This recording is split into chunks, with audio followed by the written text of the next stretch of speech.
Hey, it's Dr. Crone here. Welcome to our video on race and ethnicity as it relates to politics. This is the first of two videos in our race, ethnicity, and gender unit, which is our last unit. So major shout out to you for making it this far in our online version of our course.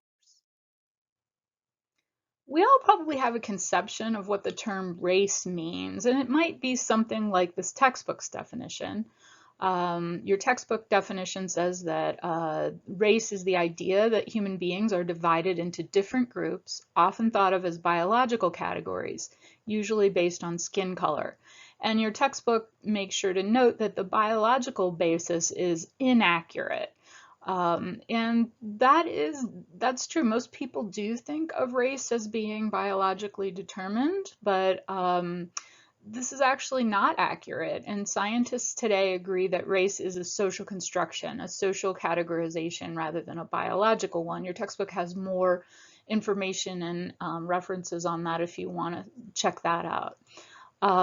So the term racial formation then is a really important one, and we're going to call that also racialization, because that's the process through which ideas about supposed biological inferiority or superiority of groups of people based on skin color becomes important in politics, becomes important in society.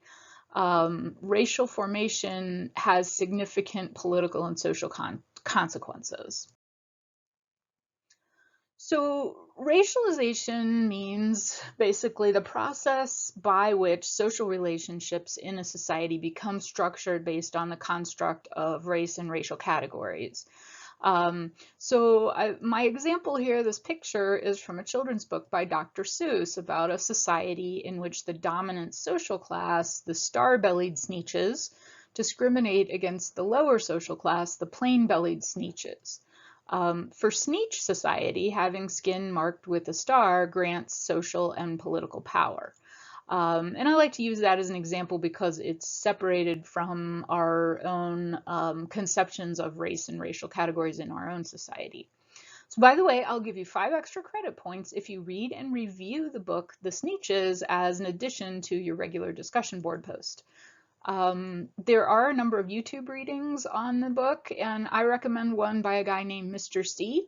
And I have linked that YouTube video on Blackboard if you want to do that. So that's 5 extra credit points just for reading and reviewing this book, which it's more about individual discrimination, but it really does give that idea of what racialization would be like, that a certain biological characteristic is given political and social power. So the question of what causes a society to adopt racialization is very important in political science, and that's been very well studied for many years. And according to the historians and social scientists, the number one cause of racialization all over the world was the European colonization of Africa and Latin America. So, and really of North America as well, in terms of racializing the indigenous people of North America as well. So as Europeans took over huge parts of sub-Saharan Africa and North and South America, the process of racialization really allowed them to justify their own political and economic dominance of these countries. So it became, oh, we're not robbing this country of its natural resources. We're quote unquote helping this inferior race. And they don't deserve this anyway. They're not smart enough to know what to do with their resources. We're going to, guide them because we are the superior race. So most social theories about the intellectual and biological inferiority of Black and Indigenous people come from this need that Europeans had in order to justify what were otherwise basically power grabs. So that's the number one cause of racialization in the world. There are other important causes as well. One is immigration. So when immigrants come to a country looking for economic resources, those in the dominant social group are often afraid because they see this competition for scarce resources, and therefore racialization becomes a way to dominate the immigrant group. A really good example of that happening were the Chinese and Japanese American immigration to the west coast of the US in the 1800s. So the Chinese especially came for railroad jobs, and that was a threat to actually both white and black the sort of lower class workers, and so racializing the Chinese as different and inferior was a way of pushing them farther down the ladder of economic success. Um, so competition for resources and immigration is probably a big cause. Another cause that Marxists speak about, this is really a theoretical framework for understanding race. What Marxists would say is that the capitalist class actually uses race to keep the working class divided. So in other words, they bank on the fact that racial hostility prevents oppressed workers from dominant racial groups from rising up in solidarity with workers of minority races. So in the United States, what a Marxist would say is, well, racial categories like Black, Mexican, or Hispanic, um, Asian, that prevents groups of people who all have the same economic self-interest from seeing that self-interest in working together in solidarity. So Marxists say race actually allows capitalists to keep exploiting workers. And this actually explains why leftist worker parties all across the world are usually strongly supportive of racial equality, and actually communist countries, for all of their many downfalls and autocratic ways, have been known or were known for strongly supporting both racial and gender equality. So South Africa gives us a good example of racialization in a country, and it kind of relates to the whole racialization of sub-Saharan Africa. So before European contact by the Dutch in the 1650s, South Africa, or the area that is South Africa today, was divided by tribal loyalties among various what we would call black Africans at the time. And so when the Dutch came and colonized South Africa, they began to make the distinction between whites and blacks, and what eventually became known as colored people, people of mixed race, or people of Indian ancestry who had been immigrants to South Africa from India. And South Africa has a really fascinating and bloody history of colonization. The Dutch eventually ceded control to the British, but there were enormous amounts of both British and Dutch Europeans who formed the white category in South Africa. So in South Africa around 1948, the Dutch heritage white citizens of South Africa formed a government based on apartheid, and noticed that they were less than 20% of the population. And this was a system of control over people in the black category, who were by far the majority in the country, and also of other races. This apartheid system involved compulsory racial segregation into homelands, which weren't considered to actually be part of South Africa. So living in a homeland meant you weren't a citizen, you couldn't vote, you had to carry official identification, you had to not be in certain areas. A lot of professions were racially reserved. There were a lot of criminal laws regulating the behavior of natives, or what we would call blacks.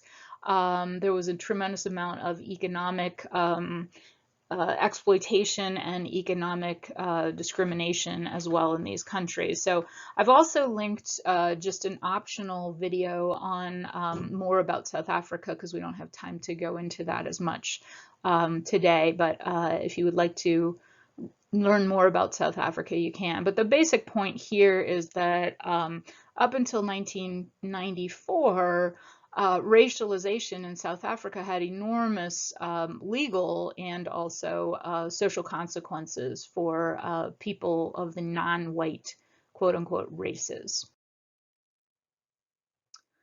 So we talk about race, we also talk about ethnicity, and there's some overlaps between the terms race and ethnicity, but mostly what they are distinct terms. So social scientists definitely make a distinction between race and ethnicity. So for social scientists, like comparative political scientists, an ethnic group is one that shares some sort of geographic origin and a national origin story or myth, which means it may or may not be 100% true, about how their group began. And they have a shared sense of historical things that have happened to their group and also a shared culture. Often this is a different language.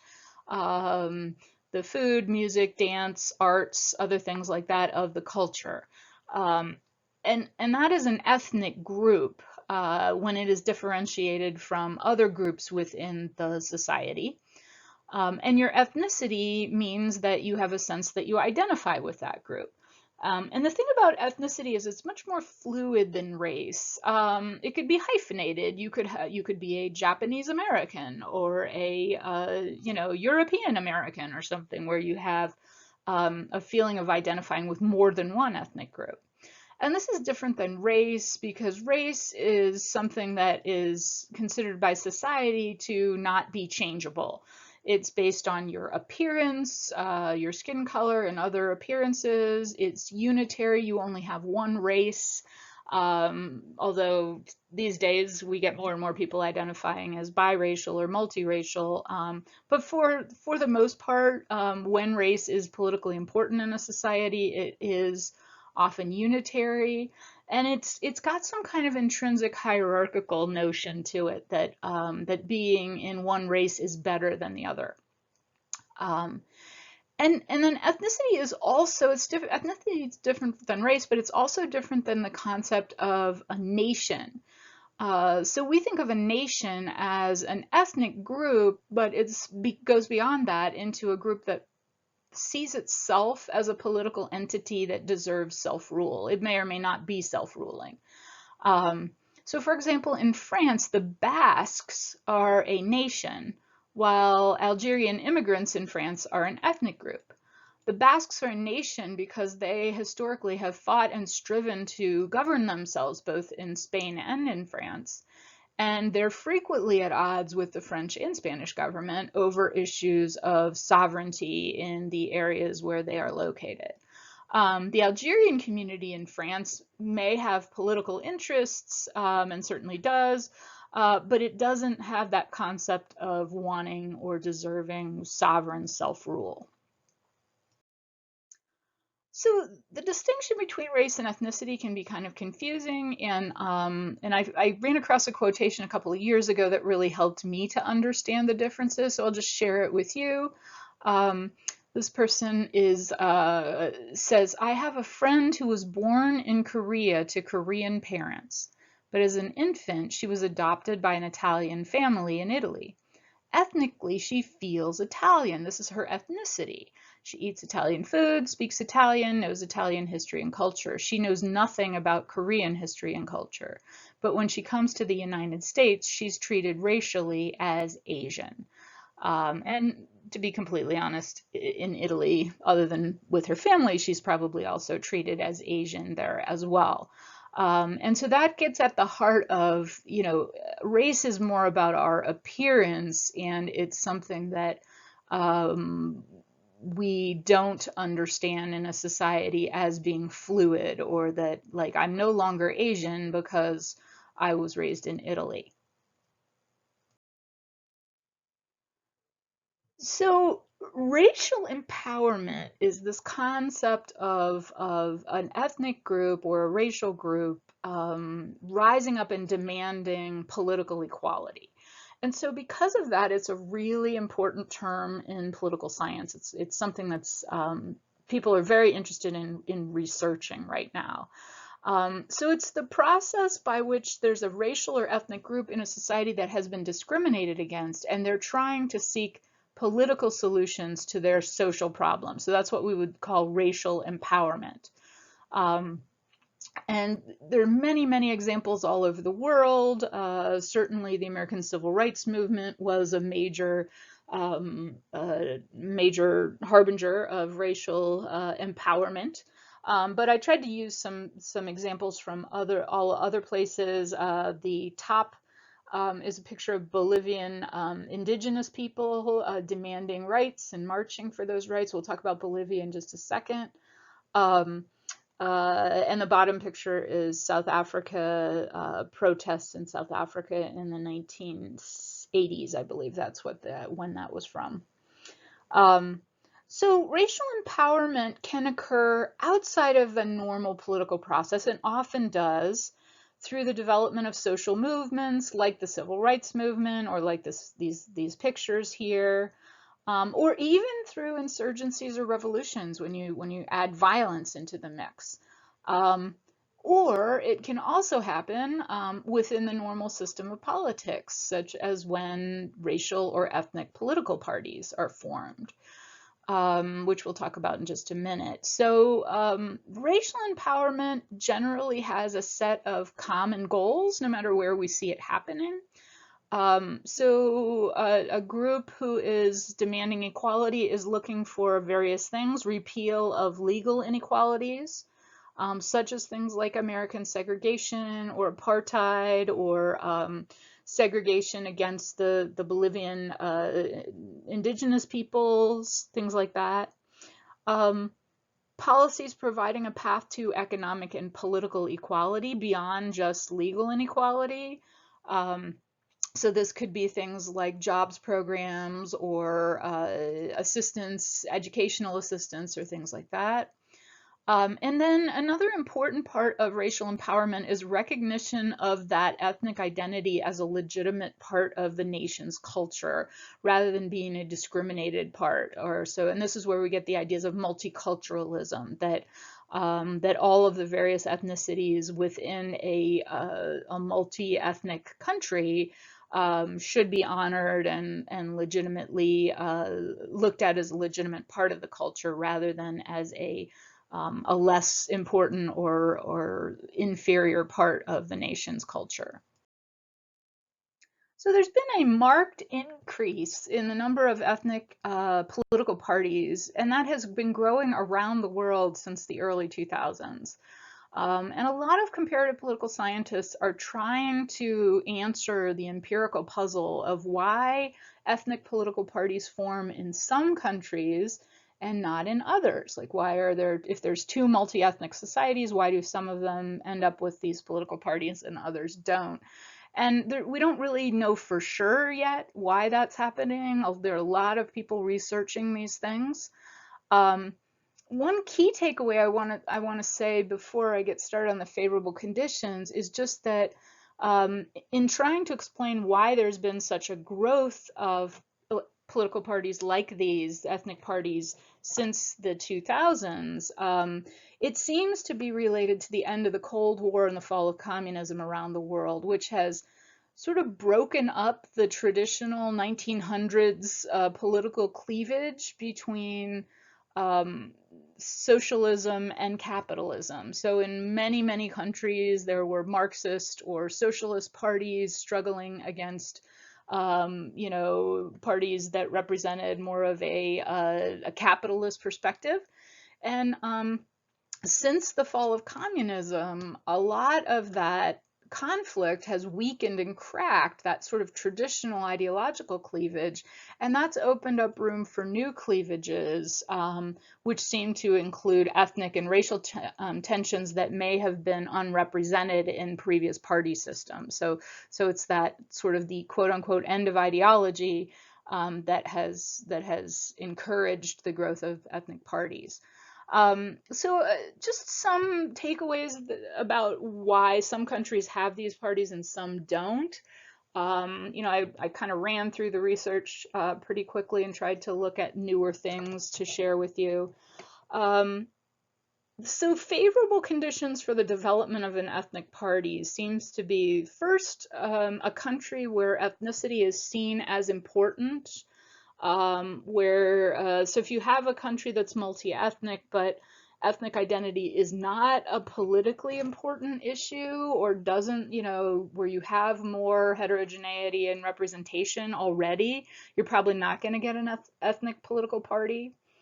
So not only is ethnicity important in the social fabric of a society that develops these parties, but also at least one ethnic minority has experienced pretty significant social and political discrimination. So if you have that combination, and then not to mention what will make it even easier is if you have a multi-party system where proportional representation allows for a small ethnic party to gain some political power within the legislature. That's really going to be a favorable condition. So you're much less likely to see these in presidential systems or the winner-take-all type of systems than you are in a parliamentary proportional representation system. And then another favorable condition is there's no existing party that is trying to compete for representation of an ethnic minority. So if there is a peasants' party, for example, which there are in some Latin American countries, or a workers' party, like a socialist workers' party, they may siphon off that ethnic minority. And if those parties don't exist, that does also make it more favorable for an ethnic party to develop. So I want to leave you with an example of a country where an ethnic party or a multi-ethnic party actually has developed and taken over power, at least for a while. Um, so Bolivia is a very interesting country, fascinating issues going on there right now. But in Bolivia, the ruling elite was always people who had the European lineage or the Spanish lineage, so sort of the what in America we would probably call Hispanic folk, but people who saw themselves as very much superior to the indigenous people of Bolivia, who are the majority. Um, so it wasn't South African levels of discrimination, but it was very discriminatory. And starting in 1998, a party developed that was called the Movement Towards Socialism, led by Evo Morales. There's a picture of him, who is an indigenous person, what we in America would call a Native American. Um, and this was a combination of sort of a left-wing populist movement and a representation of discriminated against ethnic groups. So Morales took the MAS, the Movement Towards Socialism, very successful politically. He was able to integrate three groups, peasants, some of whom were of Spanish lineage, um, lowland and highland indigenous people. So these are people who are non-European, especially the highland natives have been there since prehistoric times, their lineage. And Evo Morales was able to put those together into a winning kind of coalition party called MAS. Um, and he was elected president in 2006 and held on to that presidency for a very long time. He was taken down in, well, anyway, he left the presidency in 2019 amid